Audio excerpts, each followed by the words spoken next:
This is Democracy Now!, democracynow.org, The War and Peace Report. I'm Amy Goodman with Nermeen Sheikh. We end today's show with a new report by the Intercept. Secret Pakistan cables document U.S. pressure to remove Imran Khan. It follows up on their recent story that begins, quote, the U.S. State Department encouraged the Pakistani government in a March 7, 2022 meeting to remove Imran Khan as prime minister over his position on the Russian invasion of Ukraine. The cable describes a meeting between the Pakistani ambassador to the United States and two State Department officials that Imran Khan has repeatedly cited as leading to his political ouster after a no-confidence vote in Parliament, believed to have been organized with the backing of Pakistan's powerful military. The meeting came after then Prime Minister Imran Khan arrived in Russia on the eve of its invasion of Ukraine last February 2022. He could be heard telling a Russian official, "What a time I have come, so much excitement," as he arrived in Moscow's airport. On the day Russia ordered the invasion, Khan went ahead with his scheduled meeting with President Putin. The State Department officials present at the meeting, described in the secret cable now published by The Intercept, included Assistant Secretary of State for the Bureau of South and Central Asian Affairs, Donald Slew, and Asad Majid Khan, who at the time was Pakistan's ambassador to the U.S. The cable says Slew raised the issue of the no-confidence vote, quote, "I think if the no-confidence vote against the prime minister succeeds, all will be forgiven in Washington because the Russia visit is being looked at as a decision by the prime minister," unquote. Slew continued, quote, "Otherwise, I think it would be tough going ahead," and said Khan could face isolation by Europe and the U.S. should he remain in office. For more, we're joined by Murtaza Hussain, senior writer at The Intercept. Can you lay out what you have found? So this document has been at the center of Pakistan's political crisis for the past year and a half. For the first time, we've actually seen what it says, and what it seems to reveal is very extraordinary pressure which was put by the U.S. on Imran Khan over his stance on Ukraine, which in that document, U.S. officials referred to as aggressively neutral.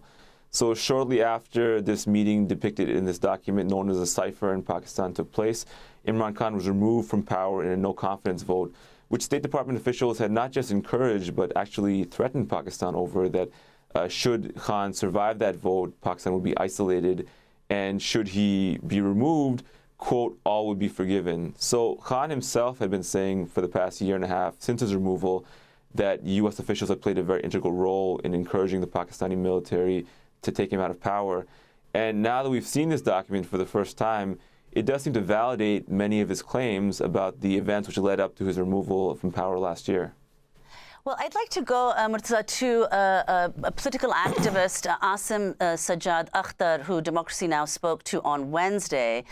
We got his response. He's a long-time left-wing political activist, and we got his response to the report in The Intercept. This is part of what he said. I think the Intercept story is much ado about nothing, at least in Pakistan. That's and I'm talking about critical progressive circles. I'm not talking about government or the PTI or IK supporters. The truth is that IK fell out with the military, and that's the reason he was booted. I mean, what he really wanted to say was that Bajwa wanted me out, but he couldn't say that at the time, as the right tends to do everywhere, and IK is a classic example of a populist right-wing demagogue. Steals the he's not even anti-imperialist, but he at best could have called himself anti-American, and of course we didn't have the kind of or don't have the kind of purchase, especially in the mainstream media, to be able to say, well, no, a real anti-imperialist looks and does, X, Y, Z. So that's Asim Sajjad Akhtar, left-wing political activist in Pakistan. If you could respond, Murtaza, to what he said. And also, a question that's been raised a lot in the Pakistani media, namely that Pakistan had already long been isolated well before this. I mean, Biden didn't even give Imran Khan a call after he was elected. So if you could respond. Well, first thing to understand, it's a very polarized political environment in Pakistan, perhaps more so than it's been in many, many decades. So people's perceptions of this reflect that polarization inside Pakistani society. I think looking at Pakistani history, one thing which is undeniable is that the military does not make a move. The U.S. is effectively part of the governing compact of Pakistani society. At the time this meeting took place, Imran Khan was already on thin ice with the military. He'd fallen out with them after initially having his rise sponsored in part by their support. But as we see in this document, the military was waiting in many ways for some sort of green light from the U.S. Had they not gotten that green light, or had the U.S. said that we have no position on Pakistan's internal politics, it's much harder to imagine the subsequent events which took place. And one thing which is very important that we learned from this, the disclosure, is that it specifically was about the war in Ukraine and Pakistan's foreign policy, which is usually part of the military's ambit. And after Khan was removed, we didn't just see a change of power, we saw a very distinct change in Pakistan's stance on the Ukraine conflict. Just a few days before he was removed, General Bajwa actually gave a speech contradicting Khan's stance, which was very neutral on the Ukraine conflict. And now Pakistan has emerged as a major supplier of arms to the Ukrainian military, brokered by the United States. So you have to take it into the broader context of what's taken place in the year and a half since he's removed from power. And now Mr. Khan, who polls show is the most popular politician in Pakistan, one way or another, is specifically being jailed and banned from politics to prevent him from taking part in elections expected for later this year.